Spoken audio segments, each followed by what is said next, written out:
ఇంట్లో ఎదిగిన పిల్లలు ఉన్నారన్న మాటే కానీ ఒక్కరు కూడా నాకు సహాయం చేయరు. ఈయనే ఉంటేగా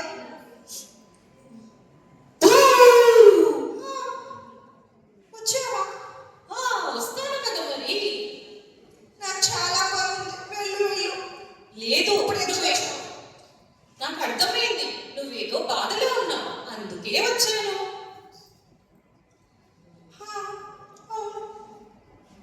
నీకు తెలుసు కదా, పాప పెద్దదై కొద్ది రోజులే అది నన్ను బాగా సతాయిస్తుంది. ఏంటి అంతగా వేదన? ఏమైంది పెద్దదైతే? నీకు తెలుసు కదా పాప పెద్దదయ్యాక ఏం చేయాలో. రెక్కలు ముక్కలు చేసుకుని కష్టపడుతున్నా కానీ అసలు ఏ మాత్రం సరిపోవట్లేదు ఇంట్లోకి. నిన్ను నువ్వు చాలా సార్లు అనుకోమని చెప్పాను. అమ్మాయి అబ్బాయి ఇద్దరు ఉన్నప్పుడు నీకు ఎలా పెంచాలో తెలీదా? నేను నీకు ఎన్నిసార్లు చెప్పాను, ముందు వాడిని చూసుకో, వాడు నీకు సహాయం చేస్తాడు. అది పెద్దమవుతుంది, దాన్ని బయటికి పంపుతావు, ఆడిపిస్తావు, కరాటే అంటావు, అదంటావు, చదువు అంటావు. ఒక్కసారి నీకు నువ్వు ఆలోచించు లక్ష్మి, ఆలోచించు. నువ్వు చెప్తుంటే నాకు నిజమే అనిపిస్తుంది. కానీ స్కూల్లో టీచర్ చాలా బాగా చదువుతుంది సిద్ధు అని చెప్తాడు. కానీ నా పరిస్థితి ఏం చేయను. ఏమీ లేదు, నీ అంతరాత్మగా చెప్తున్నాను.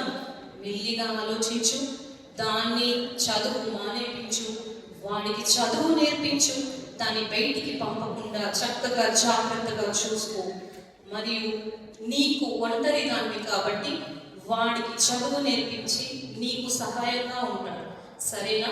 కొద్దిగా ఆలోచించు లక్ష్మి, ఆలోచించు ఆలోచించు. నిజమే, నువ్వు చెప్తుంటే సరే అనిపిస్తుంది. నా ఒక్కదాని వల్ల ఏం జరుగుతుంది? అత్యాశ పోరాదు. ఆడపిల్ల సేఫ్టీ కోసం ఉండాలంటే ఇంట్లోనే ఉండాలి, స్కూల్కి పంపించదు.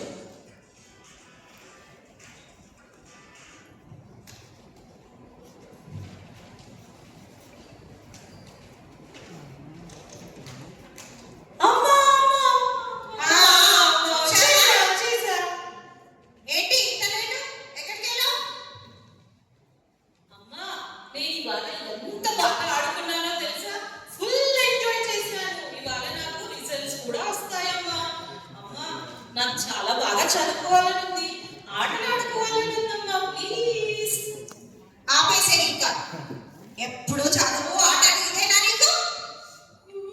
ఎప్పుడు తిడతావు? నేను చదువుకుంటానమ్మా, ప్లీజ్. పొద్దున్న పని చెప్పి చేయమని చెప్పాను కదా, ఇంకా రాలేదెందుకు? ఇంత లేటుగా తిరిగి తిరిగి వస్తే ఎట్లా? పెద్దగా బుద్ధి లేదు. ఎప్పుడు నన్ను తిడుతోంది. ఈ మధ్య ఎందుకు కొత్తగా బయటికి వెళ్ళకు, బట్టలు అలా వేసుకోకు, ఎక్కువగా మాట్లాడకు, ఎందుకు అన్ని కొత్త కొత్తగా చెప్తోంది. నాకు ఏమీ అర్థం అవ్వట్లేదు.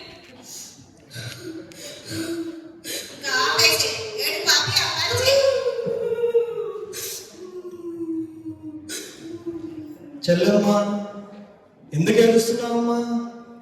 ఏం జరిగింది?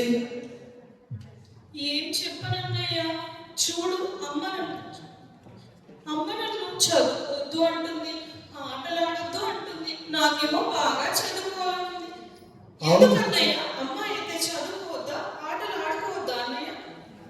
చదువుకోవాలమ్మా, మనం అందరం సమానమే. ఆడపిల్లైనా మగపిల్లైనా మన మగపిల్లలైనా అందరం సమానమే. కాబట్టి నేను నీకు సాయం చేస్తాను. ఒకవేళ అమ్మ వినకుంటే మన మాస్టర్ గారి చేత మన రేపు పాఠశాలలో మన మాస్టర్ రాజేష్ సార్కి చెప్పి మన బాధను చెప్పి మన అమ్మతో మోటివేషన్ చెప్పిద్దామమ్మా. నువ్వేరో చెల్లి. థ్యాంక్ యూ అన్నయ్య. అన్నయ్య, ఇద్దరము కలిసి పని చేసుకుందాం, చక్కగా చదువుకుందాం, మన ఇద్దరము అన్ని సమానంగా పంచుకుందాం అన్నయ్య. ఓకే అమ్మా, ఖచ్చితంగా నేను నీకు సాయం చేస్తాను. మా చెల్లిని నువ్వంటే నాకు ఎంతో ఇష్టం. నేను నీకు సాయం చేసాము. మనం ఇద్దరము మన అమ్మకు కూడా సాయం చేద్దాం, మనం అందరము. ఓకే అన్నయ్య. సరే.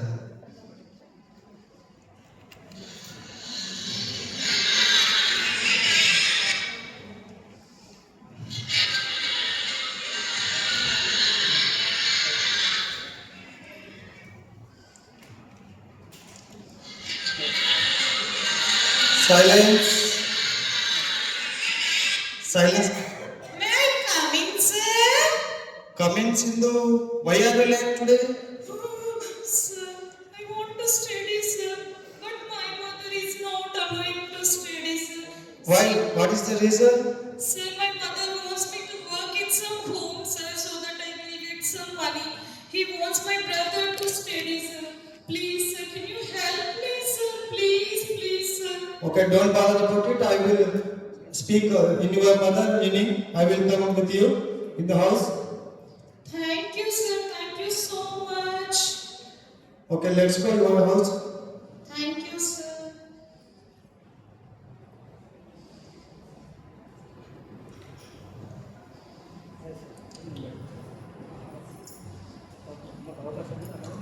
అమ్మా అమ్మా అమ్మా అమ్మా, మన ఇంటికి మన సార్ వస్తున్నారమ్మా, సార్ వస్తున్నారమ్మా. చాలా మెసేజ్ వచ్చావా? అమ్మా నాన్నకు గట్టిగా మాట్లాడకు, సార్ వస్తున్నారు. గట్టిగా చెప్పాను మాట్లాడు. కదా స్కూల్కి రాను అని. పేరెంట్స్ మీటింగ్కి రానందుకు మళ్ళీ సార్ కంటే ఒకటే పెట్టుకొని వచ్చావా? అమ్మా, అమ్మ లక్ష్మి బాగున్నారమ్మా? నమస్కారం సార్, నమస్కారం. బాగున్నాను. నమస్తే అమ్మా, ఎలా ఉన్నారు? ఈరోజు పేరెంట్స్ మీటింగ్ కూడా రాలేదు. ప్రతి నెల మీరు పేరెంట్స్ మీటింగ్ వచ్చేవాళ్ళు. ఈసారి పేరెంట్స్ మీటింగ్ రాక సింధు ఎందుకు ఏడుచుకుంటూ వచ్చింది? ఏం జరిగిందమ్మా?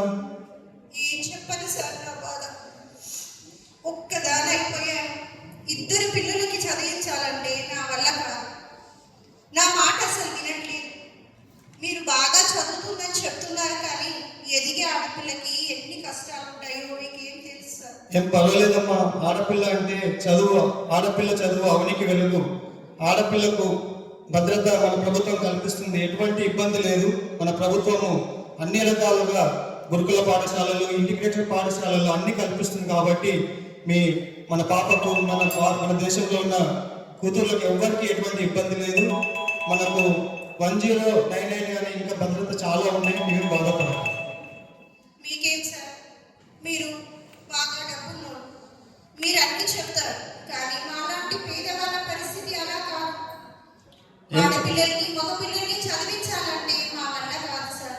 అబ్బాయి అయితే 4 రాళ్ళు సంపాదిస్తాడు, వాడికి మేము కష్టపడి చదివించాల్సి ఉంటుంది.